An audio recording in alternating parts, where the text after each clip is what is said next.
नहमदुहु व नुसल्ली अला रसूलिहिल करीम अम्मा बाद। समस्त प्रशंसा সেই মহান আল্লাহ পাকের জন্য। আল্লাহ পাকের শুকরিয়া আদায় করি আলহামদুলিল্লাহ।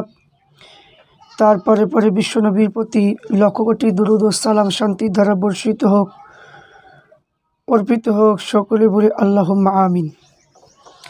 আমি আপনাদের সম্মুখে রোজা ভঙ্গ হইবার কিছু কারণ নিয়ে এসেছি, যে কি কারণে আমাদের রোজাগুলো নষ্ট হয়ে যায় বা কি কারণে আমাদের রোজাগুলো বাতিল হয়ে যায়। রোজা অবস্থায় আমরা এমন কিছু অপকর্ম আমরা করে ফেলি যার কারণে রোজা আমাদের ভেঙে যায় বা নষ্ট হয়ে যায়। কিন্তু অভিজ্ঞতার কারণে এই দিন আমার রোজা সঠিক হয়েছে কিনা ভাবি, কিন্তু তার এখানে তার কাজা কাফারা আদায় আমরা করি না। কাজা কাফারা আদায় না করলে আমাদের আখেরাতে আল্লাহর কাছে আমাদেরকে জবাবদিহি করতে হবে। তাই রোজা আমাদেরকে ভালোভাবে সঠিক করতে হবে। তাহলে কি কাজ করলে আমাদের রোজাটা ভেঙে যায়, আমরা সেই সম্পর্কে একটু জানব, যে কি করলে আমাদের রোজাটা ভেঙে যায়। কিন্তু আমরা জানি না যে কি করলে আমাদের রোজাটা ভেঙে যায়, কিন্তু আমরা সেইগুলো কিছু আমরা মাসআলা আমরা একটু জানব। 1 নম্বর, আপনার যদি কেউ রোজা অবস্থায় শরীরে কোনো স্থানে সিঙ্গা লাগায় এবং বিবেচনা করে যে তার রোজা ভঙ্গ হয়ে গিয়েছে, স্বইচ্ছায় আহার করে, তাহলে তার রোজা কাজা এবং কাফারা আদায় করতে হবে। তারপরে 2 নম্বর, যদি মৃত স্ত্রীর সঙ্গে কোনো পশুর সঙ্গে যোনি দ্বারা ব্যতীত কোনো স্থান দিয়ে সঙ্গম যদি করে, তাহলে এবং কৌতুক করতে করতে বীর্যপাত যদি হয়ে যায় এবং তাহলে তার রোজা ভেঙে যাবে। তারপর বলছে, যদি এখানে বলছে যে পানাহার বা ইন্দ্রিয় পরিতৃপ্তকর কার্য সংজ্ঞা করলে রোজা নষ্ট হয়ে যাবে। এই ক্ষেত্রে কাজা কাফারা আদায় করা হচ্ছে ওয়াজিব। যদি মুসুরির ডাল অপেক্ষায় ক্ষুদ্র মাংসকে মুখ হতে বাহির করে পুনরায় খেয়ে ফেললে তার রোজা নষ্ট হয়ে যাবে। যদি মুখ ভরে বমি আসিয়া পুনরায় খেয়ে ফেললে তার রোজা নষ্ট হয়ে যাবে। তবে রোজা অবস্থায় যদি কেউ স্বইচ্ছায় বমি করে, ওই বমি পরিমাণ যতই হোক না কেন তার রোজা নষ্ট হয়ে যাবে। নাকে কানে ওষুধ প্রদান করলে ওষুধ রোজাদারের মস্তিষ্কে পেটে পৌঁছালে তার রোজা ভঙ্গ হয়ে যাবে। এমনকি আঘাতপ্রাপ্ত পেট মস্তিষ্ক জখম স্থানে ওষুধ লাগালেও রোজা সিদ্ধ হবে না। তাহলে নাকে এবং কানে ওষুধ এবং প্রদান করলে আপনার রোজা মস্তিষ্ক বা পেটে যদি পৌঁছে যায়, তাহলে কিন্তু সে রোজাটা ভেঙে যাবে। অজু কিংবা মেসওয়াক করবার সময় কুলি করতে গিয়ে পানি পান করে ফেললে রোজা নষ্ট হয়ে যাবে। রাত্রি ভ্রমে প্রভাতে সেহরি খেলো, কিন্তু সন্ধ্যা ভ্রমে সূর্যাস্তর পূর্বে ইফতার করলো, রোজা শুদ্ধ হবে না। এমনকি রোজা পরিবর্তে একটা রোজা কাজা আদায় করতে হবে। তারপরে বলছে, রমজান শরীফে সমস্ত রোজা কিংবা সমস্ত ইফতারের নিয়াত না করলে তার রোজা সিদ্ধ হবে না। মৌখিক নয়, অন্তর রোজা কিংবা ইফতারের সংক্ষিপ্ত করা বিধি। তাহলে রমজানে যদি রোজা নিয়াত যদি না করে তার রোজা হবে না। নিয়াত আপনাকে করতে হবে। যদি কোনো রোজাদার দিনের বেলায় বলে যে আমি রোজার নিয়াত ভঙ্গ করলাম, এমন কথা বলবার দরুন তার রোজা ভঙ্গ কিন্তু হয়ে যাবে। পরিবর্তে কাজা রোজা আদায় করতে হবে। রোজা সংকল্প রোজার জন্য আবশ্যিক। যদি কারো রোজার সংকল্প যদি নিয়াত দ্রুত না থাকে, তাহলে রোজা কীভাবে শুদ্ধ হবে। তারপরে বলছে, রোজা অবস্থায় জোরপূর্বক নিদ্রিত অবস্থায় কিংবা বেহুশ অবস্থায় যদি পত্নীকে সঙ্গম করলে পতি এবং পত্নীর উভয় রোজা ভঙ্গ হয়ে যাবে। এই ক্ষেত্রে পত্নীর জন্য একটা রোজা, পতির জন্য কাজা কাফারা আদায় করতে হবে। তারপরে ধাত্রী যদি প্রসূতির জনির দ্বারা কিংবা কোনো স্ত্রীলোকের স্বয়ং জনির দ্বারা আঙ্গুল প্রবেশ করে, সম্পূর্ণ আঙ্গুল কিংবা আঙ্গুলের কিছুটা বাহির করবার পর পুনরায় প্রবেশ করে, তবে উহাদের রোজা ভঙ্গ হয়ে যাবে। রোজাদার নাকে নস্যি টানলে খৈনি, দক্ত জর্দা মুখে রাখলে, পায়খানার জন্য মলদ্বারায় জুস বা এক প্রকার ওষুধ লাগাইলে রোজা ভঙ্গ হয়ে যাবে। তারপরে সঙ্গানে মানে স্বইচ্ছায়, যে মানে স্বামী স্ত্রী যদি সঙ্গমে মানসে পুরুষের লিঙ্গে খাতনা স্থান যদি পর্যন্ত জনিতে প্রবেশ করে, এই ক্ষেত্রে বীর্যপাত হোক আর না হোক উভয় রোজাটা মানে কি ভেঙে যাবে। এবং স্বামী স্ত্রীর জন্য কাজা কাফারা দুজনাকেই আদায় করা হলো ওয়াজিব। রোজা অবস্থায় যদি দিনের বেলায় কোনো স্ত্রীলোক হায়েজ বা নেফাসের রক্তস্রাব আরম্ভ হয়, তবে এই দিনে রোজা ভঙ্গ হয়ে যাবে। সমস্ত দিন রোজা ন্যায় থাকা ও ইফতার করা কর্তব্য। তাহলে কি সমস্ত দিন রোজাদারের ন্যায় থাকা ও ইফতার করা কিন্তু কর্তব্য। তারপর যে কেউ যদি রোজা অবস্থায় লাওয়াতাত বা সমকাম করে, তাহলে বীজ্র মানে কি হোক আর না হোক লাওয়াতানকারী রোজা নষ্ট হবে, তাহার জন্য কাজা এবং কাফারা উভয় ওয়াজিব। তবে স্বামী যদি স্বয়ং পত্নীর জনির দ্বারায় ব্যতীত অন্য কোনো অঙ্গে সহবাস মানে করা বীর্যপাত হলে কেবলমাত্র পুরুষের রোজা ভঙ্গ হবে, তাহার জন্য কাজা আদায় করা ওয়াজিব।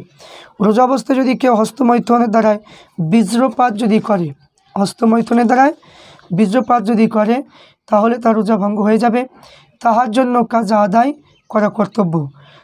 স্ত্রীলোকের জনির দ্বারায় এবং তুলা প্রবেশ করাইল, তুলা যদি স্পষ্টভাবে অদৃশ্য হয়ে যায় তো রোজা ভঙ্গ হয়ে যাবে।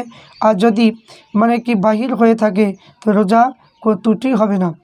বলে পায়খানা করবার পর মল দ্বারা ধৌত করবার সময় যদি ভিজা আঙ্গুল মল দ্বারার মধ্যে ঢুকিয়ে যায়, তাহলে রোজা নষ্ট হয়ে যাবে, তাহার জন্য কাজা আদায় ওয়াজিব। মানে পায়খানা মানে যদি ফিরতে যদি যায়, মল দ্বারা মানে ধৌত করবার সময় যদি ভিজা আঙ্গুল মল দ্বারার মধ্যে যদি ঢুকে যায়, তাহলে কিন্তু রোজা নষ্ট হয়ে যাবে, তাহলে তার জন্য কাজা আদায় করা ওয়াজিব। এখানে এই যে রোজা মানে ভাঙার যে কারণগুলো আপনাদের সম্মুখে পেশ করলাম, সেটা হলো ফতুয়াই জুলফিকারিয়া কিতাবের মধ্যে আছে।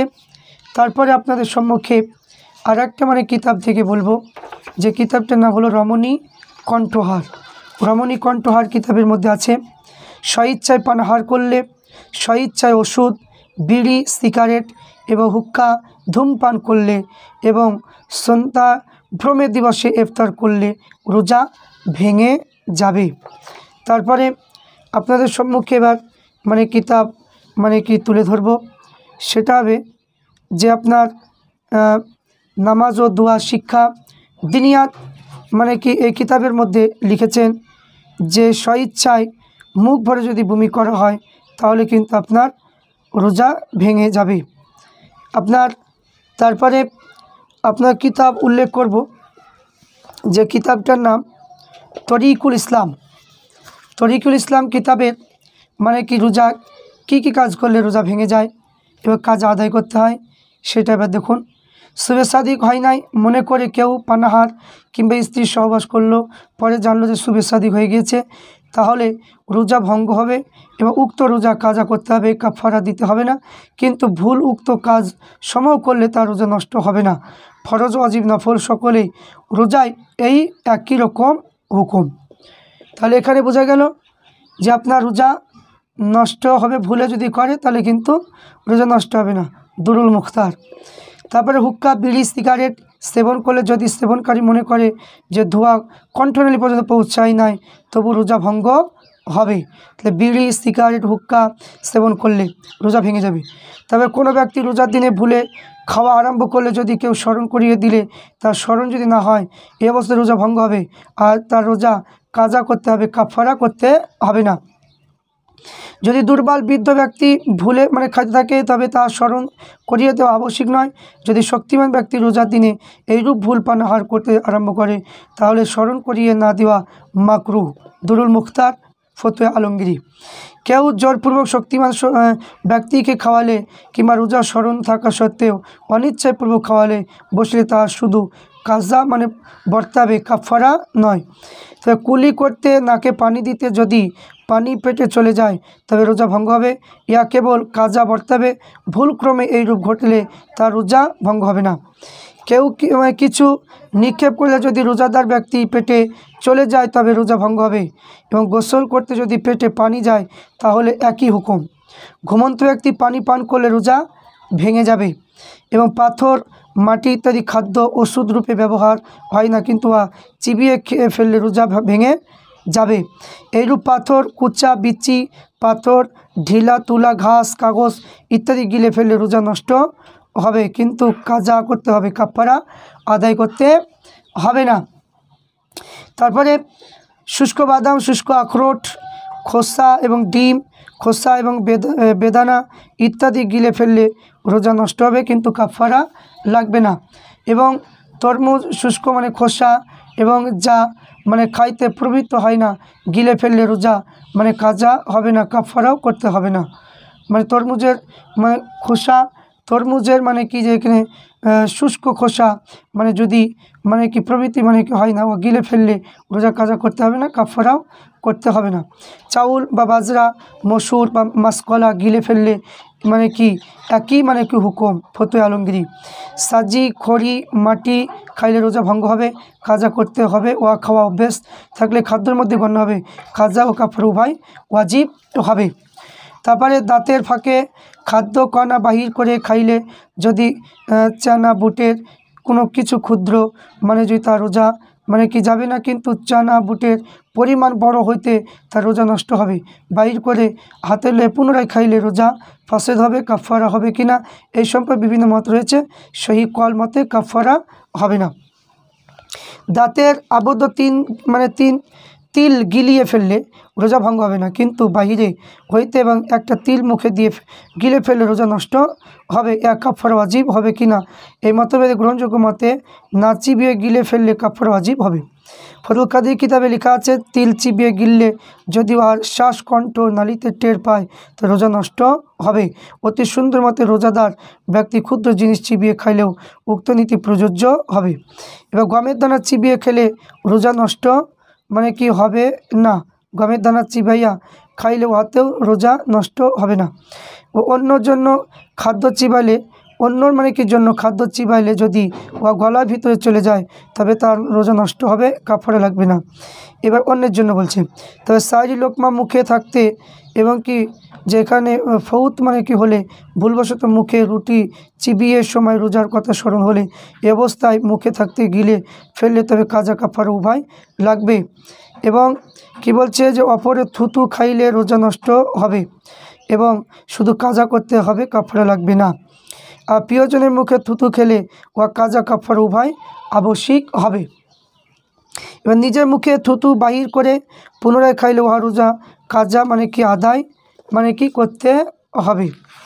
তারপরে আপনার কথা বলবার সময় বা আপন যদি থুতুতে মুখ ভরে যায়, উক্ত থুতু গিলে ফেললে উহার রোজাটা নষ্ট হবে না, ফতোয়া আলমগীরি। তো মুখের মধ্যে হইতে লালা মানে কি প্রবাহিত হলো থুতনি পর্যন্ত আসলে যদি ও আকর্ষণীয় করে মুখে গিলিয়ে ফেলে তার রোজা ভঙ্গ হবে না। যদি মানে কি উক্ত লালা স্রোত মুখ হইতে বিচ্ছিন্ন হয়ে থাকে, আকর্ষণীয় করে লায়, তাহাতে রোজা নষ্ট হবে। যদি কারো মুখ হতে অনবর পানি বাহির হওয়া ব্যতীত থাকে, উহা কণ্ঠনালী চলে যায়, উহার রোজা নষ্ট হবে না। এরূপ যদি কুলি করার পরে মুখে যদি আর্দ্র থুতুর সঙ্গে পেটে চলে যায় তার রোজা ভঙ্গ হবে না। নাকের সর্দির উপর টানে মানে কি পেটে চলে যায় তার রোজা নষ্ট হবে না। তা রক্ত খাইলে সহি কল মতে রোজা নষ্ট হবে, কাজা করতে হবে, কাফারা করতে হবে না। দাঁতে রক্ত থুতুর সমপরিমাণে বেশি গিলে ফেললে তার রোজা নষ্ট হবে। যদি রক্তের ভাগ থুতুর চেয়ে কম হয় তবে রোজা ভঙ্গ হবে না। তো রেশমের কারখানায় কাজ করতে গিয়ে রেশমের মুখে ঢুকে যদি থুতু রঙিন হয়ে যায়, রোজা স্মরণ থাকা সত্ত্বেও যদি থুতু গিলে ফেলে তার রোজা ভঙ্গ হয়ে যাবে, কাজা করতেও হবে। ওই কি হরিতকি চুষলে যদি পানি গলার ভিতরে যায় তার রোজা মানে কি তাহাতে রোজা যাবে না। হরিতকি চুষলে যদি পানি গলার ভিতরে যায় তাহাতে রোজা মানে কি যাইবে না, ফতোয়া আলমগীরি। তাই মিস্ত্রির শিরা মানে কি চুষলে যদি উহা শিরা গলার ভিতরে যায় তার কাজা কাফারা উভয় মানে বর্তাবে। মানে যারা খাদ্য নয় এইরূপ জিনিস মানে কি মশা মাছি পেটের মধ্যে মানে ঢুকে গেলে তার রোজা ভঙ্গ হবে, কাজা করতে হবে, কাফারা লাগবে না। এবং এখানে বলছে যে হাই তোলা সময় উপরের দিকে মানে কি মুখ তুললে মুখের ভিতরে এক ফোঁটা পানি পেটে গেলে তার রোজা নষ্ট হবে, শুধু কাজা মানে করতে হবে।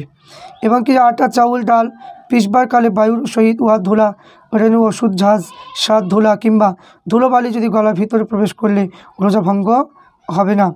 এবার চোখের পানি 2-1 ফোঁটা পরিমাণ মুখে গেলে তা রোজা যাবে না, কিন্তু যদি এইরূপ বেশি পরিমাণ মুখে যায় তা লবণাক্ত হয়ে যায়, তাহলে গিলে ফেলে রোজা ভঙ্গ হয়ে যাবে। এবং শরীরে মানে কি মুখমণ্ডলী ঘাম সম্বন্ধে একই হুকুম। শরীরে মর্দিত তেল শরীরের ভিতরে প্রবেশ করলে তাদের রোজা ভঙ্গ হবে না। গোসল করার সময় ঠান্ডা অনুভব হলে তার রোজা নষ্ট হবে না। এবং চোখে ওষুধ দিলে স্বাদ গলায় টের পাওয়া গেলে তাদের রোজা নষ্ট হবে না। কিন্তু সুরমা চোখে দিলেও রং সুরমা থুতু সহিত গেলে তাতেও মানে কি ফকির মতো রোজা নষ্ট হবে না। ফতোয়া আলমগীরি। মুখ ভরে বমি উঠলে যদি ওয়া মানে কি মানে গিলে ফেললে তাদের রোজা ভঙ্গ হবে না। উক্ত মানে গিলে ফেললে রোজা ভঙ্গ হবে না। আর যদি আপন আপন গিলে ফেলে তাহলে রোজা নষ্ট হবে না। বমি হোক বা নিজে ইচ্ছা হোক করে মানে করে গিললে মুখ ভরে মানে ইচ্ছা বমি করলে মানে রোজা ভঙ্গ হবে। কিন্তু এমন মুখ ভরে মানে কি কম বা বেশি হোক যদি ফেলে দেয় তাহলে আপন আপন ভিতরে চলে যায়, তাহলে রোজা নষ্ট হবে না। কম বমি আসলে যদি ফেলে দেয় তাহলে কিন্তু রোজা নষ্ট হবে না, কম যদি হয়।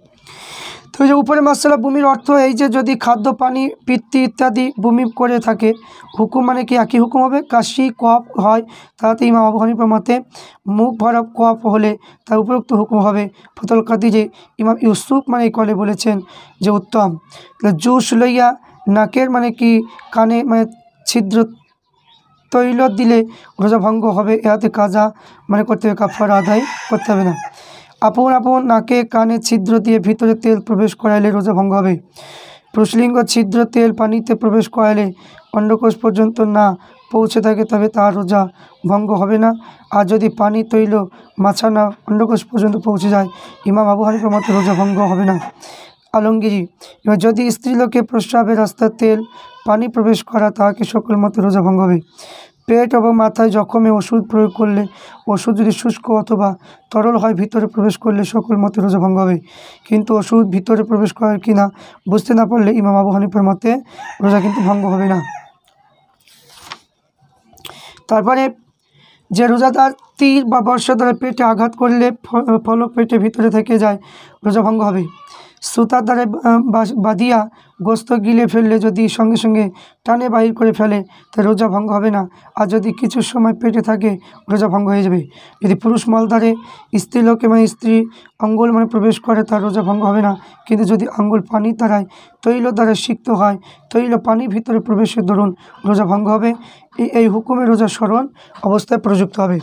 মলদ্বারা বাহির হয়ে পড়লে রোজাদার ব্যক্তি মুছিয়ে না শুকানো পর্যন্ত স্থান ছাড়িয়ে উঠবে না, কেননা উহাতে পানি ভিতরে মানে কি ভিতরে যায়। এই কারণে রোজাদার ব্যক্তি পায়খানা শৌচা মানে কি শ্বাস প্রস্রাব করবে না, নিঃশ্বাস নেবে না, কারণ উহাতে পানি ভিতরে গেলে রোজা নষ্ট হয়ে যাবে। ফতোয়া আলমগীরি। তবে রোজাদার ব্যক্তি বেশি সময় শৌচ মানে কি মানে করা শৌচনালী মানে কি পানি পৌঁছে তবে রোজা নষ্ট হবে, কাজা করতে হবে। তাই যখন পায়খানা করতে যাবে যখন মানে কি শৌচা যখন কাজ করবে তখন কিন্তু নিঃশ্বাস নেওয়া চলবে না। রোজার সময় দিনের বেলায় সহবাস করতে বাধ্য হলে স্ত্রীর জোরপূর্বক স্বামীকে বাধ্য করলে পুরুষের প্রতি কেবল কাজা বর্তাবে, কাফারা নয়। রোজা তো ভেঙেই যাবে। তাহলে শুভে সাদিকের পূর্বে কেউ স্ত্রী সহবাস শুরু করলে কিন্তু শুভে সাদিকের মানে হওয়ার পরে শুভে সাদিকের পূর্বে পৃথক হয়ে গেলে শুভে সাদিক হওয়ার পর বীর্য মানে কি হলে আর রোজা নষ্ট হবে না। শুভে সাদিকের পূর্বে যদি মানে হয় শুভে সাদিকের আগে, তাহলে স্ত্রীলোকের দৃষ্টিপাত করা যদি বীর্যপাত হয় তাহলে রোজা ভঙ্গ হবে না। কল্পনার কারণে যদি বীর্যপাত হয় রোজা নষ্ট হবে না। রোজাদার ব্যক্তি রোজার কথা ভুলে গিয়ে শুভে সাদিকের সময় যদি সহবাস আরম্ভ করে রোজার কথা স্মরণ হয়ে বিতাড়িত হয়ে গেলে ইহাতে রোজা নষ্ট হবে না। কিন্তু রোজা স্মরণ হওয়ার পর যদি কেউ কিছু যদি বিলম্ব করে তবে কাফারা মানে বর্তাবে। তারপরে আপনার স্ত্রীবাদী গোলাম চুম্বন করার কারণে যদি বীর্যপাত হয় তা রোজা ভেঙে যাবে। তারপরে বলছে স্পর্শ আঙ্গিলান এবং মানে করলে চুম্বনের ন্যায় হুকুম হবে। কাপড়ের উপর দিয়ে স্ত্রীলিঙ্গ মানে স্পর্শ করলে কারণ যদি বীর্যপাত যদি মানে হয় তাহলে রোজা ভঙ্গ হবে। স্ত্রী স্পর্শ কারণ যদি বীর্যপাত হয় রোজা মানে কি তাহলে রোজা ভঙ্গ হবে না। স্বামী যদি করতে বাধ্য থাকে তাহলে মতভেদ আছে। পুরুষ লিঙ্গ মানে পশু লিঙ্গ স্পর্শ করার কারণে যদি বীর্যপাত হয় রোজা নষ্ট হবে না। ফতে আলমগীরি, পশু লিঙ্গ স্পর্শ করার কারণে যদি বীর্যপাত হয়, তাহলে নিজে হাতে স্ত্রী হাতে লিঙ্গ হেলানোর কারণে যদি বীর্যপাত হয় তাহলে রোজা ভঙ্গ হবে, কাফারা লাগবে না। নিদ্রিত সামরিক উম্মাতি সহবাসকৃত হলে তাদের রোজা নষ্ট হবে বটে, কিন্তু কাফারা লাগবে না। দুজন স্ত্রী পরস্পর মিলনের কারণে যদি উভয় মানুষকে বীর্যপাত হয় তাহলে উভয় রোজাটা নষ্ট হবে, কাজা লাগবে, কাফারা লাগবে না। যদি মানে কি বীর্যপাত যদি না হয় তাহলে রোজা নষ্ট হবে না।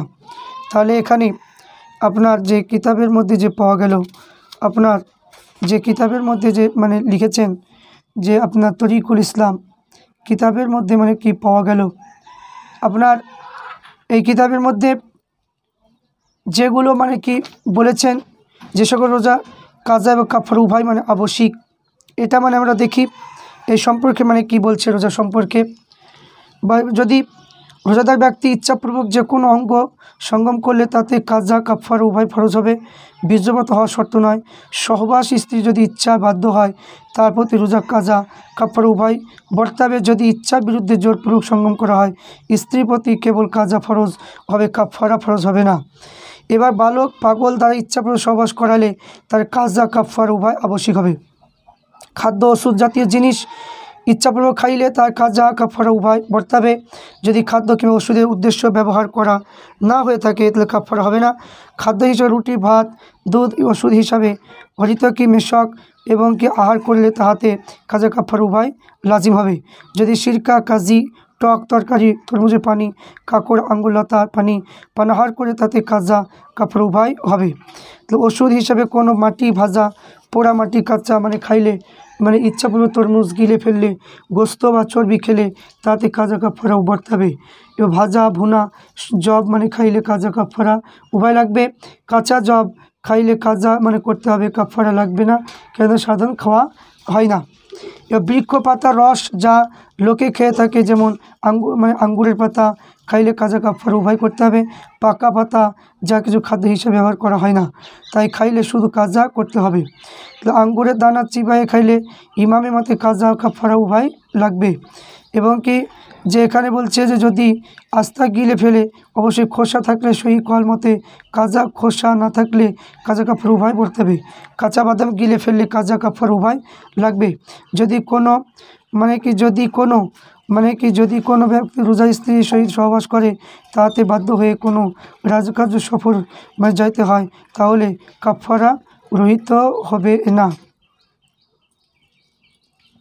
তাহলে আমরা বুঝতে পারলাম যে কি কি কারণে রোজা মানে কি ভেঙে যায়, মানে কি ফুরফুরা শরীফের মুজাদ্দিদুজ্জামান দাদা হুজুর পীর রহমাতুল্লাহ আলাইহির খলিফাদের কিতাব অনুযায়ী মানে বুঝতে পারলাম। আল্লাহ পাক রব্বুল আলামিন আমাদেরকে বোঝার এবং সঠিকভাবে রোজা রাখার তৌফিক